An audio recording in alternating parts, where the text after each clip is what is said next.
Welcome back. We're going to finish off talking about our number systems with talking about the real numbers.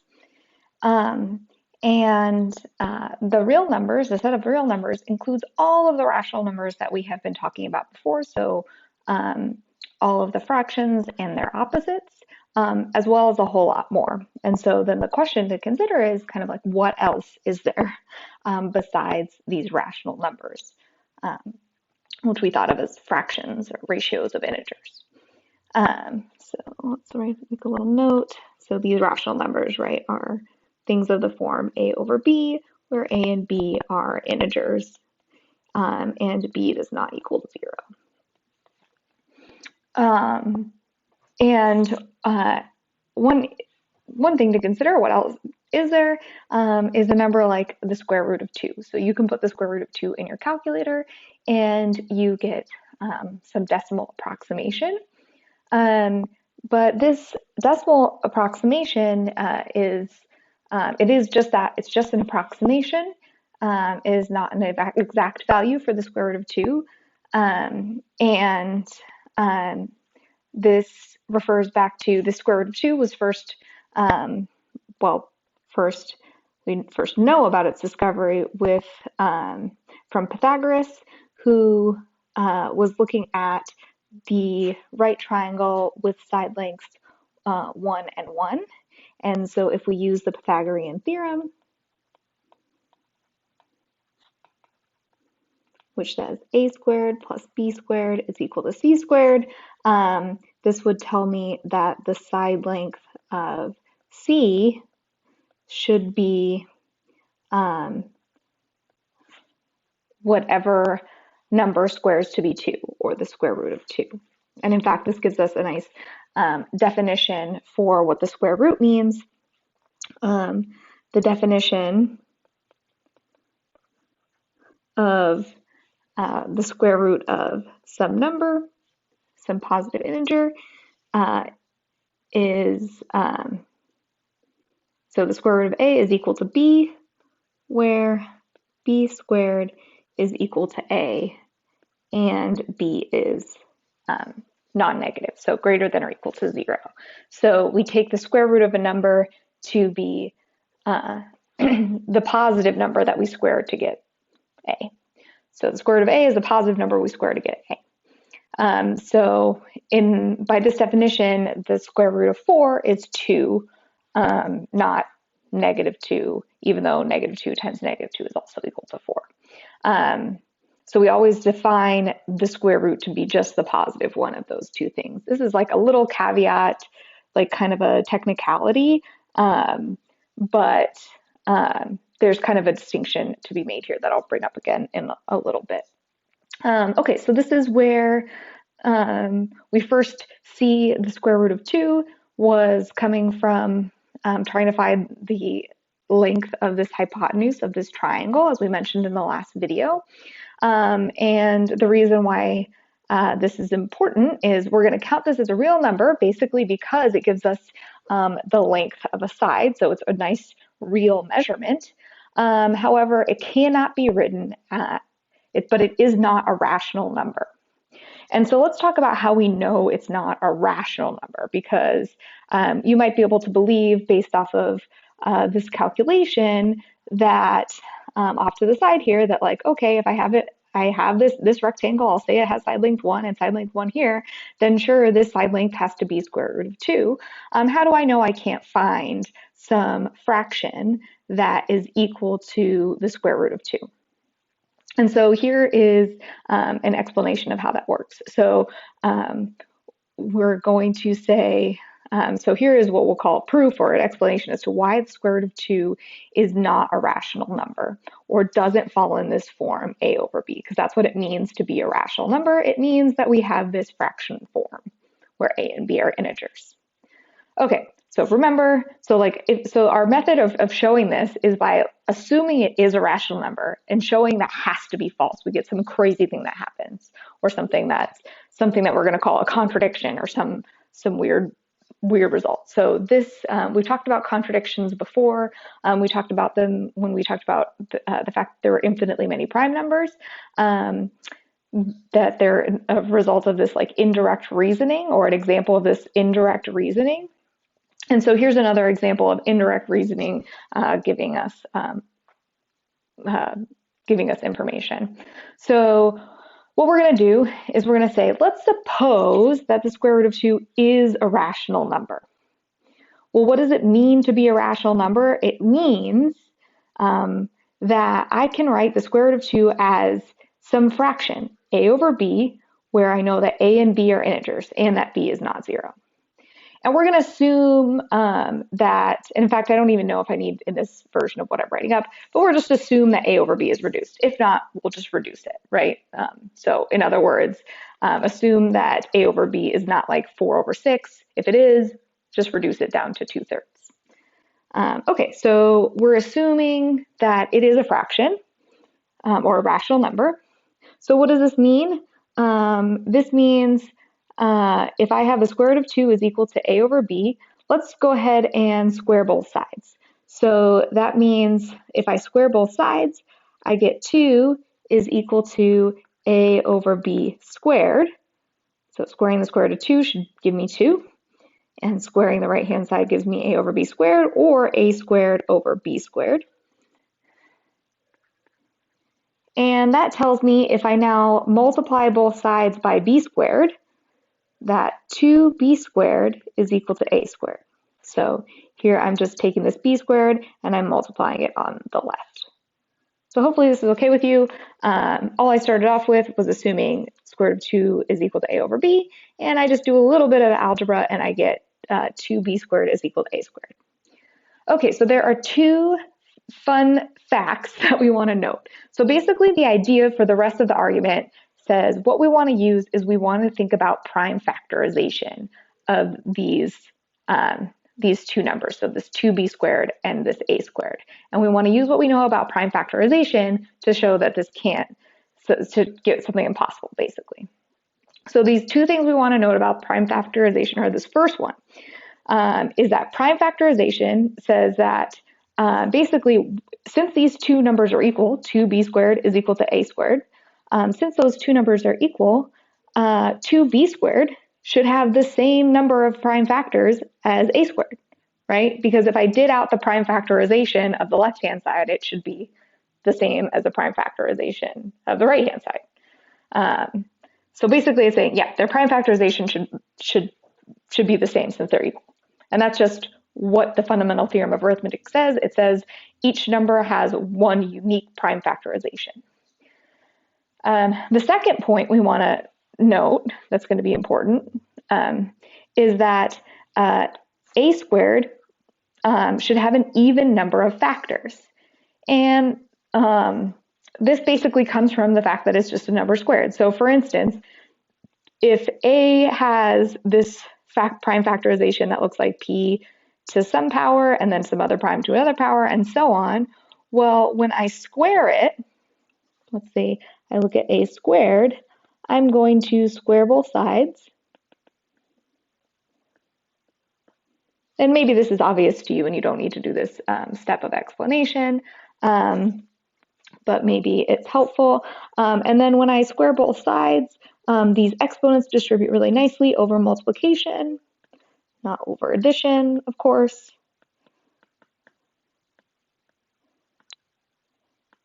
Okay, and so basically what I'm going to do is I'm going to end up squaring each of these factors. And so there are now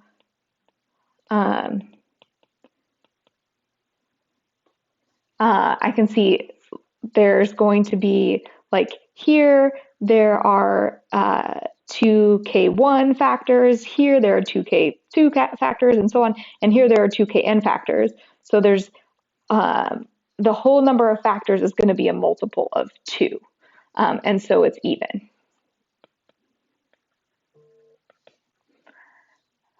Okay. Let's see. So for example, maybe this is a little too abstract, looking at with this like silly notation with the subscripts and superscripts and everything else. But like, let's say a is equal to something like, since a is some integer, let's say it has like a prime factorization that looks like this. Okay, so it's 2 times 3 squared times 5 cubed. Okay, I just chose a random factorization. All factorizations look something like primes to powers. Okay, then when I square a, what I'm doing is I'm squaring this whole right-hand side. And so now, if I follow my rules of exponents, this looks like 2 squared times 3 to the 4th times 5 to the 6th. And here in this first piece, there are 2 factors, there are 4 factors of 3, and there are 6 factors of 5. So that's 2 plus 4 plus 6, which equals 12 factors. That's an even number. Right? And basically it's because you can kind of see here, it's because each one of these numbers is going to be even because we multiplied them all by 2. And so that's where this justification was. So we'll always get an even number of factors. Okay. So basically if I square any number, I should get it has an even number of factors in its prime factorization, is what this second point says. Okay. But by the same reasoning, there's nothing unique special about A, right? B squared should also have an even number of factors, right? By exactly the same reasoning that we just described, okay?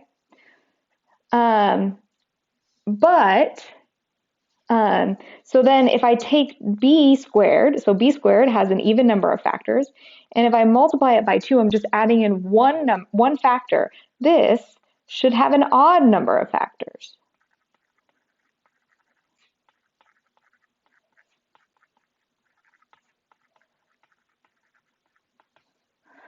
And why I put an exclamation point here is that, well, 2b squared and a squared should be the same, right? They should have exactly the same number of factors, but that can't be the case, right? We can't have, we have a squared should have an even number of factors and 2b squared should have an odd number of factors, so they can't be the same. Odd number can't be equal to an even number, and so that is my contradiction. So this is what we call a contradiction. So this is a contradiction. So our assumption, we had to make some assumption somewhere, had to be false. And the only thing that we assumed to be true without any evidence was that the square root of 2 was rational. So that's our one assumption we made, and so it has to be false.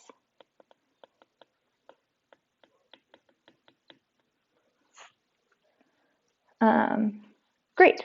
So yeah, basically what we started with is we started by assuming that the square root of 2 was a rational number, and we just followed our nose and only used things that we knew were true. And we got something that could not be the case, is never possible, that an even number is equal to an odd number. And so this had to, or something with an even number of factors was equal to an odd number, something with an odd number of factors. And so this is my contradiction. So my assumption had to be false. Great. So one thing I wanted to throw in here, of course, we know that lots of square roots of, so the square root of 2 is an irrational number, but like the square root of 4 is a rational number, right? So I know what the square root of 4 is, it's just 2, and the square root of 16, that's just 4, right? Those are rational numbers. And so you might think, okay, well, what is it about that makes 2 special here? Why is the square root of 2 irrational or not rational, but the square root of 4 is rational? So I wanted to encourage you to think about this problem. So one thing you might think is that if we're taking the square root of a prime, it is an irrational number, or by irrational, I mean not rational. So I want you to think about whether this is true or false, that the square root of any prime number is irrational. And if it's true, prove it. If it's false, give a counterexample. So I'll give you a hint. It is true. The square root of any prime number is going to be irrational.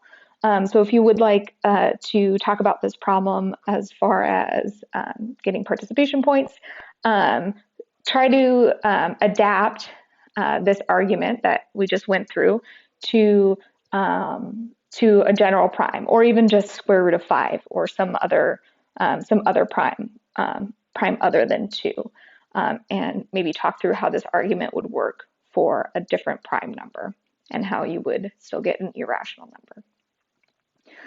Okay, so what this gives us is that when I'm talking about the set of all real numbers, what I really want to be thinking is really everything on the number line. I basically want to be, when I'm looking at this number line, I want to be filling in all the gaps and not have any holes here. So that's really kind of like the idea of the real numbers, is it's any single tick mark you could make on this number line. And when we do that, it breaks down into 2 different pieces.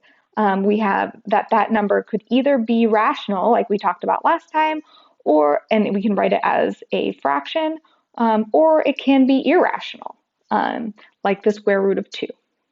Okay, so let's give a couple examples here. So examples of rational numbers. A third is an example. 2/5 is an example. Any repeating or terminating decimal is an example of a rational number. We can express it as a ratio of integers. But any irrational number is going to be any number that we cannot express as a ratio of integers. And another way to say that is it has a non-terminating, non-repeating decimal. So for example, the square root of 2 works, the square root of 3 works, the square root of 5 works, the square root of any prime works. Other examples of irrational numbers are like pi, which we usually approximate with 3.1415. Or E, which I think is usually 2.17, something like that. You might have seen that number before. But all of these numbers represent irrational numbers. So again, if we were to try to write them in a decimal expansion, it would never repeat or terminate, is really the difference here. So the real numbers are all numbers that have infinite or finite decimal representations. That's how we're defining them. And we really want to think of them as kind of every piece on that number line. Okay, so we break into these 2 camps, the rationals and the irrationals. And then the rationals we've seen we can subdivide further. So we've talked about fractions, which we referred to as the positive, like the positive fractions, or the non-negative rational numbers. And then we have the integers, which again are the whole numbers and their opposites.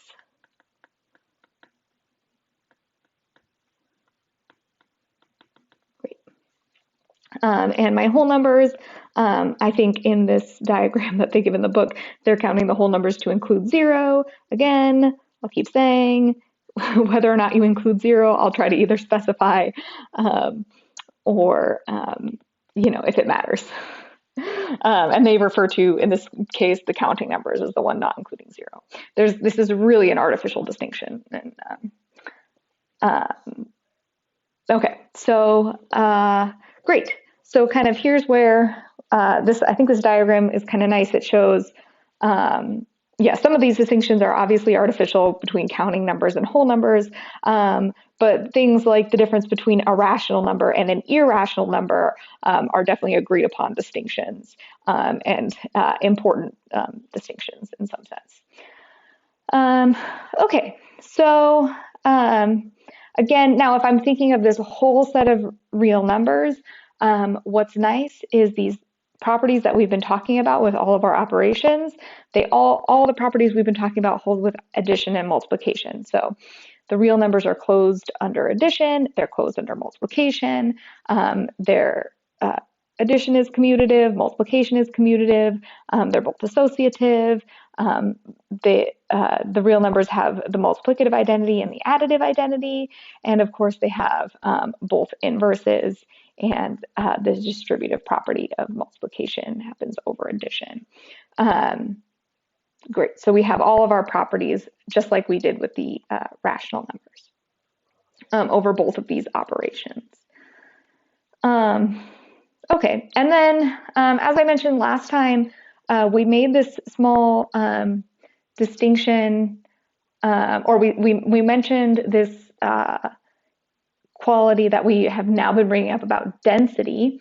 And last time we said density for the rational numbers really meant that between every pair of rational numbers, there is another rational number. But there are other ways that we can describe the density of these things. And really, when we're talking about density properties, the book doesn't go into this in a lot of detail.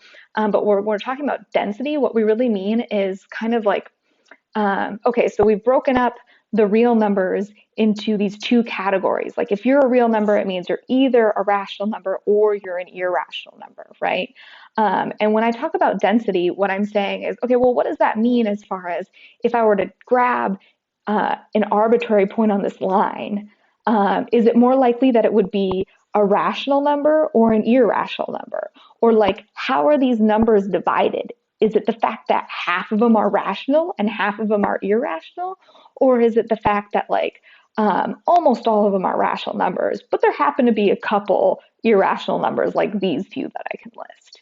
And the fact is that they're really basically, you can say evenly dispersed, or this is the word we're kind of using, we're using the word dense to mean that so the rational numbers are dense in here and the irrational numbers are dense in here, which basically means there are a lot of each. Or maybe you want to say equal number of each or same amount of each, or they're both really spread out in here. However you want to think about that word density in this case really applies. And so basically another way you can say it is if I grab two real numbers, oops, didn't mean to be for that to be on eraser. If I grab 2 points on my real number line, if I grab any 2 real numbers, there's going to be an irrational number in between them. And there will also be a rational number in between them. Maybe I want to use a different color. Okay, so that's what this density property that they've been kind of really vaguely referring to means. It means grab 2 real numbers, there's an irrational in between. Grab 2 real numbers, there's a rational number in between. So kind of surprising, especially when it comes to the irrational numbers. I think we tend to think, because we don't know that many examples of them, that there aren't that many. It's easy for us to list rational numbers. It's a lot harder for us to list irrational numbers, but in some sense, there are the same amount, okay? Very vague, in a very vague, not well-defined sense of same amount. Okay, so we talked about last time how to take 2 rational numbers and find another rational number in between them. Finding an irrational number in between them seems harder for exactly the reason we just mentioned, right? We don't know that many irrational numbers.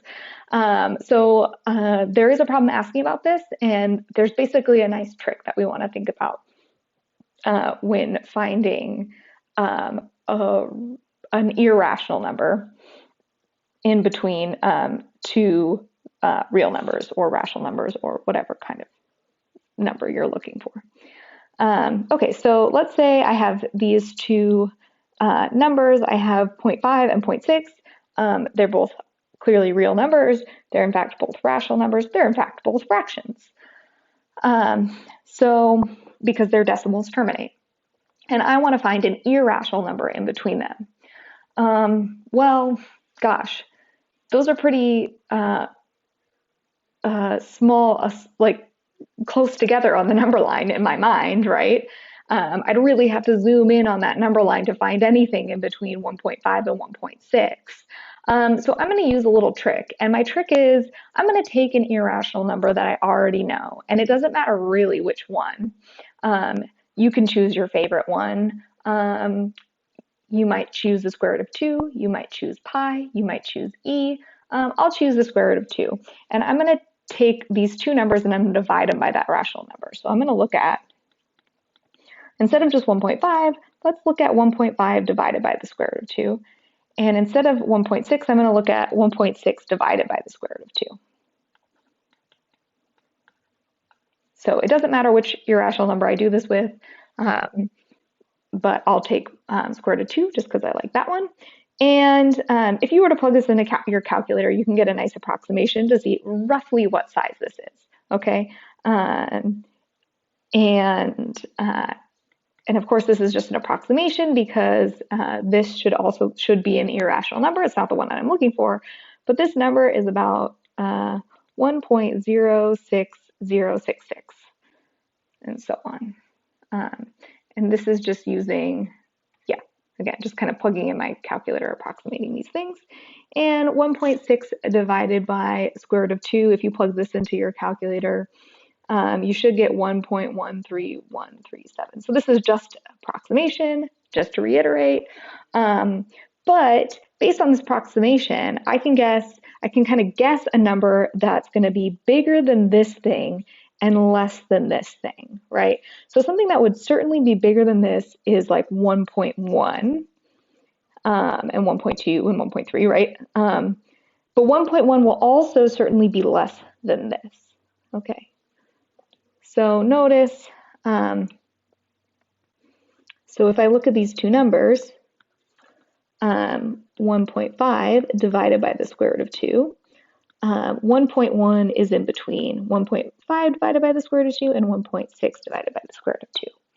Okay, but that's not what I'm looking for. I'm looking for something between 1.5 and 1.6, not 1.5 divided by the square root of 2 and 1.6 divided by the square root of 2. So what I'm going to do now is I'm going to just multiply all three sides by the square root of 2. And so when I multiply the left by the square root of 2, it goes away, and I'm just left with 1.5. When I multiply the middle by the square root of 2, I get 1.1 times the square root of 2. And when I multiply the right-hand side by the square root of 2, it cancels out, and I'm left with 1.6. And this is my irrational number. 1.1 times the square root of 2 is my irrational number in between these two. I know it's irrational basically because square root of 2 is irrational, and it won't matter if I multiply an irrational number by a rational number. I still get an irrational number. So you might need to do some justifying for yourself as to why that would be the case, but it is. So good. So here's one irrational number in between the two. Again, I could have done the exact same trick with any of your favorite irrational numbers like pi or whatever you like. And I can find another irrational number in between these two. Great. So kind of an interesting question. Again, the book doesn't dive too much into density, but it really gives you an idea for how many of these things, these irrational numbers, there actually are, even though it feels like we don't talk about them very much and they don't seem to show up very often. Okay. So since we're introducing roots, this is a nice place to introduce roots, is, and in fact, a nice motivation for introducing rational numbers is that we want to be able to take roots, and not every number that we take a root of is going to give us a nice rational number. And so let's talk about roots in more detail. So the nth root is basically any number. So if a is positive, the nth root of a is a number b, so that if I raise b to the nth power, I get a, and then b is positive. So this is exactly how we described the square root. I just didn't put a little 2 here. But basically, if n is 3, if this is the cube root of a, then it means I need to cube b in order to get a, is what the definition of the cube root means. As long as a is positive. I make this distinction between a being positive and a being negative because of one caveat. So if a is positive, I can take any root of a. I can take a square root of a, I can take a cube root of a, I can take a 100th root of a, it doesn't matter. If a is negative, I have to be a little bit careful. And I only want to take odd roots of a. So odd roots of a are totally fine. I can take a cube root of a, and it tells me that b to the third power gives me a, even if a is a negative number. And basically that comes from the fact that if I have this odd root and I take b cubed, so say the root is the cube root, and I'm taking, like, say, the cube root of negative 27. Well, I know that that is going to be negative 3 because negative 3 times negative 3 times negative 3 is still negative 27. So that negative doesn't disappear when I take that third power. It comes back, right? But the same thing doesn't happen when I take an even root, right? So if I take the square root, say, of 4,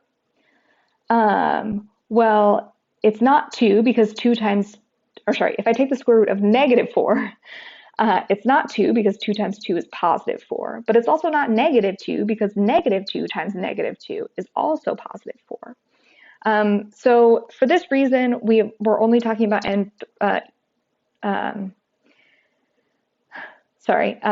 even roots of positive numbers is basically what this is saying.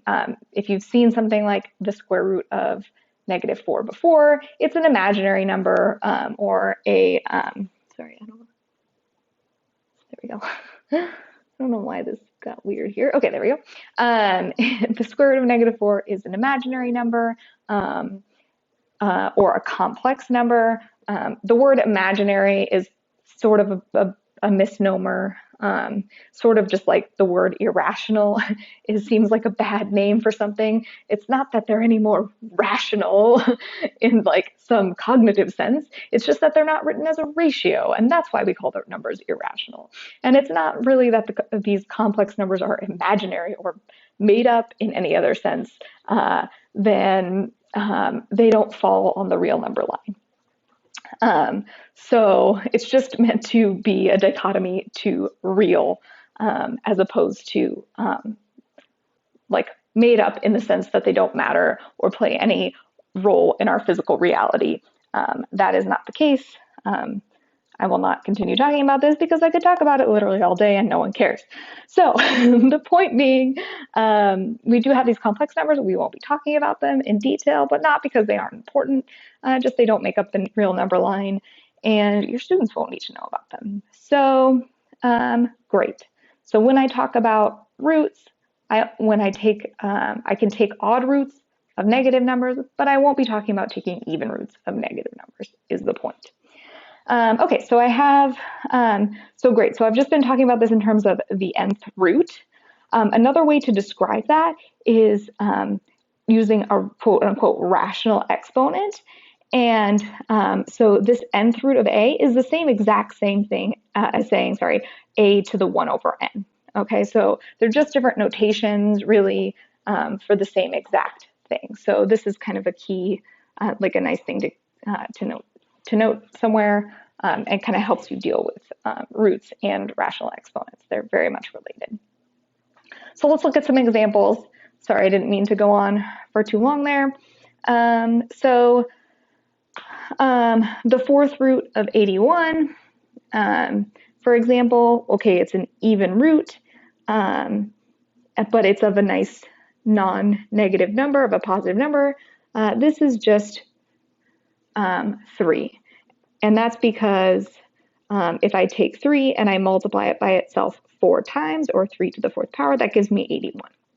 Okay. It also happens that negative 3 to the 4th power gives me 81.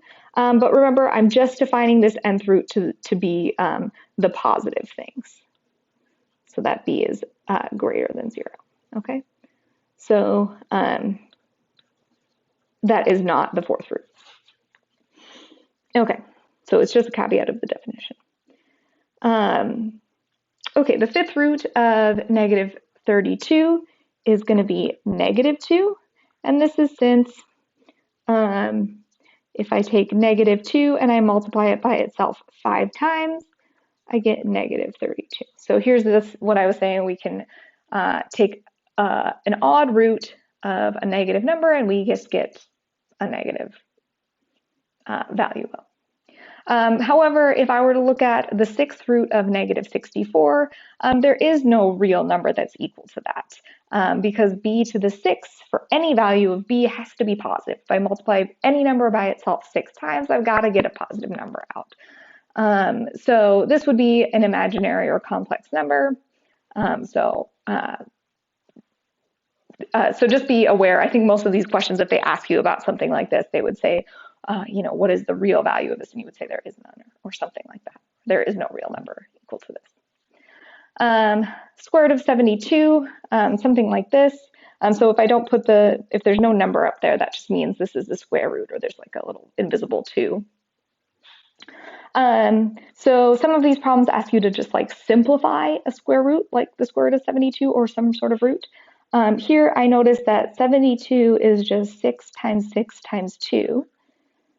I always feel like I should be able to hold down the square root thing and it will give me a pretty square root, but apparently that's not a common symbol. Probably you don't know what I'm talking about, but that's fine. So here, notice I have 2 factors of 6, and so I can go ahead and pull that 6 out of the square root, and this is just 6 square roots of 2.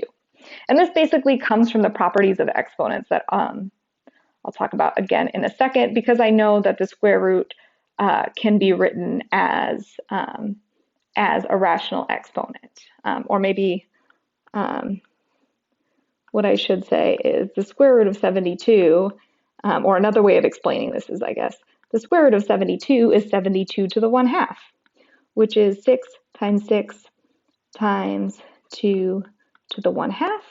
And I know that exponents distribute over multiplication. So this is 6 times 6 to the 1/2 times 2 to the 1/2. And so this is the square root of 6 squared times 2 to the 1/2, or the square root of 2, which is 6 times the square root of 2. Okay, so this is just explaining why roots distribute over multiplication. The reason why a square root distributes over multiplication is because exponents distribute over multiplication, okay?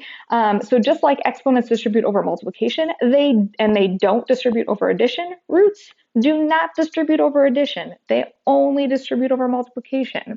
I feel like maybe I should make a whole video in which I just repeat that 5,000 times, but nobody would watch it, so it doesn't really matter. But yeah, that's where this comes from. I don't know, maybe I'll like red pen this or something as like, man, if I had $1 for every time I saw someone distribute a root over addition, I'd be a rich lady and I wouldn't be making videos in my study by myself. I'd be doing something, I probably would be still, but just, for fun. Okay, I'll shut up now. All right, so I think that's all I'll comment on with these roots for now. And yeah, feel free, do as many of these as you feel comfortable with. When you should just really get comfortable with these square roots until you're just not afraid and not scared anymore.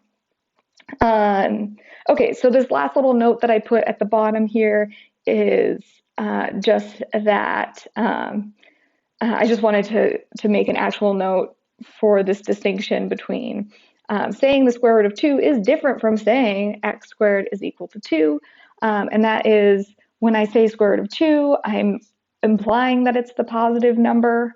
But when I say x squared is equal to 2, this means that x can either be the square root of 2 or x can be negative the square root of 2, because this is asking me specifically, because this doesn't, I guess the important way to bring this up is, or the helpful way to bring this up is, just this is the same thing as this. There's no extra caveat here where I say it has to be positive, okay? So we basically define the root to be just the positive one of these two solutions. Hopefully that's not more confusing than I meant it to be, but there's a subtle distinction here that tends to trip people up that I wanted to call attention to. Finally, we can rewrite, so I have here all these rational exponents have the same properties as integer exponents. So all these properties still apply. When I have the same base, or I multiply two exponents with the same base, I can just add the exponents. When I have the same exponent but different bases, I can multiply the bases. When I take an exponent to an exponent again, those guys multiply, and so on, right? So all these properties we've talked about with integer exponents, they still hold with rational exponents. So one thing to notice because of these properties is that if I have something like a to the m divided by n, that's the same thing as saying a to the 1 over n to the m, basically from kind of, which one is it? This guy, kind of going backwards on this property. Or in other words, I can also write this as a to the m to the 1 over n. Oops, sorry about that. There we go. And since since something to the 1 over n exponent is really just the nth root, this is the same thing as saying the nth root of a to the n. So this is just different ways you could rewrite this, like any general rational exponent. So sometimes it can be helpful to think of these rational exponents as roots. Sometimes it might be more helpful to think of them as exponents. It's really kind of context specific, but I thought I would throw this in there as to how these things relate to each other. Okay, a couple little examples that I think would be helpful to go through. So Zachary claims that negative 8 to the negative 2/3 is the same as 8 to the 3/2 because when you have a negative exponent, you use the reciprocal. How would you respond to Zachary? So hopefully part of what you would say to Zachary is, no, that's not correct. But maybe think through what is correct and explain the difference here. Number 47, suppose that your student has a problem that involves the Pythagorean theorem. Tanner comes up to you and says that he prefers to work with whole numbers, but some answers are not whole numbers, just like we saw in the example of the triangle that had two side lengths of length 1, and then the hypotenuse would be length 2, or sorry, square root of 2. Identify 4 sets of 3 whole numbers that you could give for Tanner to use. So those are 2 examples of problems that you might want to discuss with me in office hours for participation points.